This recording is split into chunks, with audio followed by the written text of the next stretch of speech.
Hi, guys. Welcome. Welcome, welcome, welcome. My name is Michelle Fondin. I'm just getting set up here. Welcome to Real Health Solutions with Ayurveda, meditation, and yoga. Yay! This is a new format. I started this last week, and happy Halloween. It's October 31st.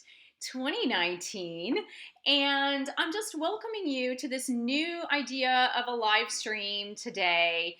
And like I said, my name is Michelle Fondin. I'm the author of many books, one of which is Enlightened Medicine, Your Power to Get Well Now, an integrative approach to healing the 7 deadly lifestyle diseases. Now, many of us in the collectivity, especially in the US, suffer from lifestyle diseases. Now, if you are watching this video today, if you're watching the live stream or if you're watching it recorded on October 31st, 2019, or tomorrow, November 1st, 2019, you can actually pick up a copy of this book for free on Kindle. So make sure that you pick up your copy. I'm also the author of The Wheel of Healing with Ayurveda, an easy guide to a healthy lifestyle, and the companion workbook that goes along with it. So the topic for this live stream is about Ayurveda, meditation, and yoga, and how to integrate these 3 practices into your daily living. Now, I also have The Secrets of the Wheel of Healing, which is a recorded audio program. It's 8 CDs. It comes with its own workbook, but it's a whole program on how you can integrate alternative healthcare, or whatever you want to call it, complementary healthcare, into your daily living. So, as I mentioned, this is a relatively new format for me. So, hey, Feel Good Within. Hi, how's it going? So it's a relatively new format for me on the Q&A. So, of course, for those of you that have followed my Twin Flame videos, I have done the live Q&A for Twin Flames since about July of this year. And so for Ayurveda, which is really my specialty, Ayurveda, meditation, and yoga are my specialties. So for those of us who are brand new to the concept of Ayurveda or integrative health, this form is really about integrating all of those things, because here's the thing, and in this book, Enlightened Medicine, Your Power to Get Well Now, I really talk about it. Hi, Chrissy, how are you? Thank you so much. Yeah, definitely. Thank you for your prayers. Yeah, I know a lot of us are really affected by it. Now, I live in Redondo Beach. I'm not affected by the fires, thank God, but I did smell smoke today, so there's a lot of smoke and kind of like that campfire smell, which I think is a pleasant smell, but obviously unpleasant for those that are going through it very near their homes. It is not a healthy thing for them. Okay, so Enlightened Medicine, I'm really talking about integrative health, integrative medicine, eating better. Yeah, so Feel Good Within says something about wanting to eat better, eat more healthy, and that's definitely, Ayurveda is definitely the way to go.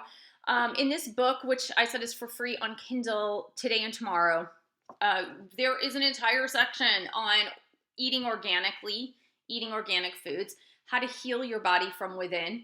And also, in addition to that, it's about herbal medicine as well. So there's a lot in here. There's a lot about not only physical health, but emotional health, spiritual health, as well as the Wheel of Healing with Ayurveda too. So there's really a lot here. And one of the things that, as I was mentioning, that many Americans suffer from, it's lifestyle diseases, and it's bad and it's good.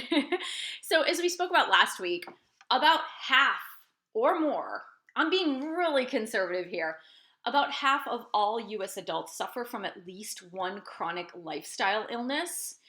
And most Americans that suffer from one chronic lifestyle illness suffer from 2. And there's a whole host of problems that happen there. So, so I saw, Shubham, I saw your comment about migraines. Great. I'm going to address that in a second. So here's the good news. The good news is 90% of all lifestyle illnesses are completely preventable and reversible. So that is the great news about that, is that you just need to know the process of how to reverse those lifestyle illnesses, or to prevent them from coming around in the first place. So before we delve into diseases having to do with the doshas, which are the Ayurvedic doshas. So if you're unclear about how to spell the word Ayurveda, it looks like this: Ayurveda, Ayurveda, as I mentioned last week. Ayur comes from Ayus, a Sanskrit word which means life, and Veda means knowledge or science. So science of life. And it's an integrative health system that really works. It's 5,000 years old, at least, from India. And it really works on integrative health. So integrating mind, body, spirit, emotions, relationships, healing your past, spiritual health, all the above. And what we talked about last week were the 3 doshas. So there are 3 mind-body types in Ayurveda, which is really the basis for all healing when you're talking about healing the body and emotions. And those 3 doshas were Vata, V-A-T-A, comprised of the elements of space and air, Pitta, which is comprised of fire and water, and the Kapha, which is water and earth. So based on what your natural propensities are, which is really your genetic makeup, like what are you made up of primarily? You have all 5 elements, right? We have all of them. We couldn't possibly not have all of them. So space, air, fire, water, and earth, right? So if you think about it, space is all around us. Air we breathe all day, right? Fire is friction or heat, and our bodies maintain a heated temperature of 98.6 degrees, hopefully, right? And water, obviously, our bodies are comprised of 2/3 water. The earth is comprised of 3/4 water. Hey, Leanne, welcome, welcome. And then the earth principle. Earth, we couldn't possibly not be surrounded by earthiness, right? Everything we ingest in our bodies, hopefully not chemically produced by factories, but hopefully everything we're ingesting into our bodies is produced via the earth. There you go. So we have all, but we have different proportions of each of those elements. As we mentioned last week, we talked about how some people have more Vata, some have more Pitta, and some have more Kapha. So really what we are going to address this week is we're going to talk a little bit about what diseases or what states of imbalances can come about as a result of imbalances in our doshic makeup or a mind-body makeup. Now, for some of you that this is so new and you're really overwhelmed and you have no idea what I'm talking about, honestly, pick up a copy. It's such an easy read. Pick up a copy of The Wheel of Healing with Ayurveda, and it says an easy guide to a healthy lifestyle. And really, I made it easy because Ayurveda can be very, very, very complicated. So I made it really easy for Westerners to be able to understand the concepts of Ayurveda, but there is the mind-body type test in there. You can figure it out. There's also the differences as far as what you can do to balance each of your doshas. So what we're talking about here is we're talking about the diseases attributed to each of the mind-body types. And why is that important? The reason why it's important is because the way to correct those diseases, now if diseases erupt, we're really quite far along in the process. What you want to do, according to Ayurveda, is of course practice preventive measures so you don't even have the eruption of symptoms. But in Ayurveda, there are 6 stages of disease, and the symptoms stage is the 5th stage out of 6. So that means there are 4 stages prior to that your body was giving you signals and warnings and all those things to try to help you to get to notice. And when you don't notice, that's when we actually have the eruption of symptoms. So according to Ayurveda, what is disease? Disease is when a dosha, which normally sits in various areas of the body. So for example, the dosha of air and space, which is the Vata principle, right? Its primary seat is in the colon. That is why Vata types, those who have the primary dosha of Vata, tend to experience things like constipation or irregular bowels or generally drier bowels. Okay? Doesn't sound like a nice topic of conversation. But the basis of health in Ayurveda, they really talk about the digestive system as being the first basis of health. So Vata sits in the colon for the most part. Pitta sits in the small intestine or the stomach area. And then Kapha sits in the chest or stomach, just depending on who you are actually talking to. And there are 5 subdoshas for each. We're not going to go into those. That gets super duper complicated. But the doshas also sit in various areas in the body too. That just it's more concentrated, right? So let me give you an example. It's more concentrated, for example, for space and air to be in certain aspects in the body. Of course, you have digestive juices in your stomach, right? So that's where fire is sitting, right?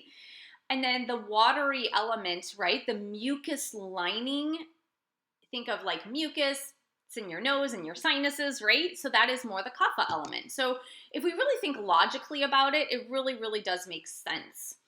So we're going to talk about, because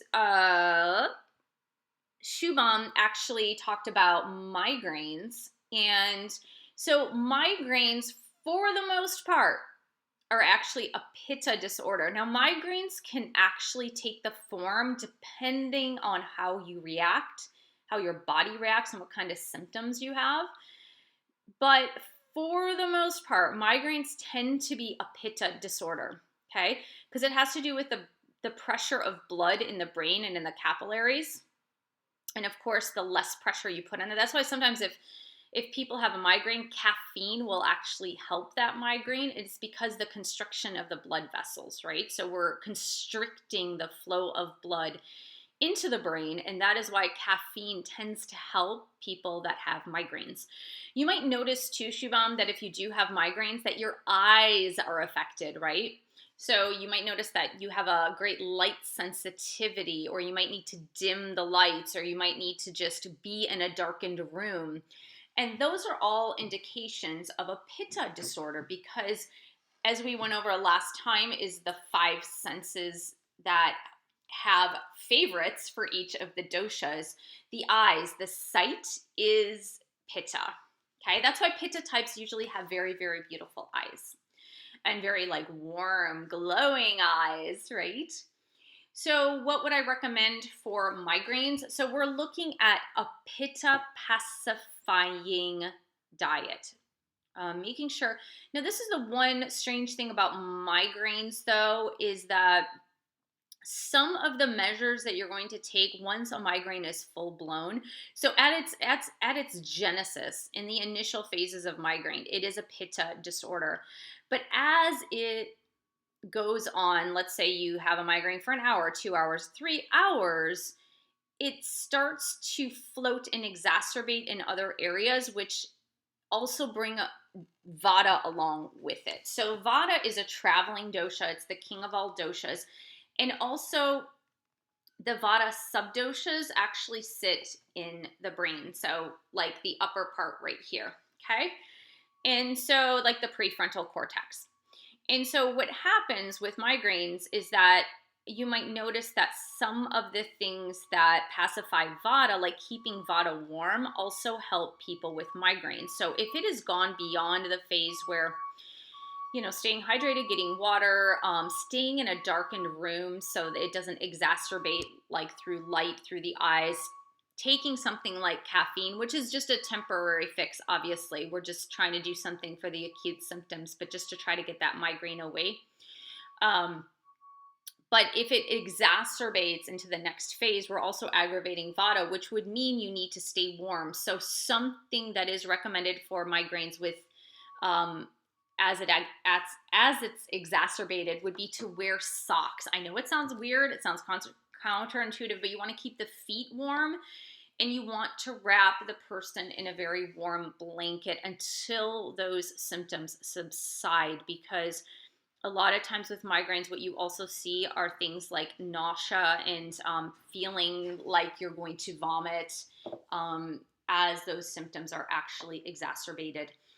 So a lot of times migraines come from a lot of tension. So you might notice them when you're in that type A phase, you know, that type A personality phase where you feel like you need to control everything, or you need to move forward with your goals, or you're having a lot of judgment towards yourself or others, or you just really need to put things into a box.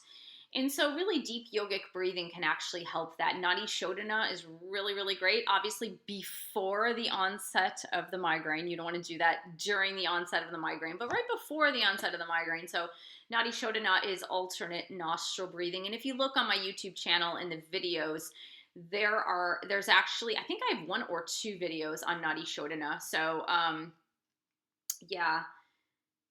Yeah, so, and Chrissy, that would make sense. So Chrissy says, I've never had a migraine, but I've heard that if you have a glass of cold water. So if you think about it, since it is a pitta disorder at its genesis, Pitta is hot. So if you think about it, it's heat, right? It's hot.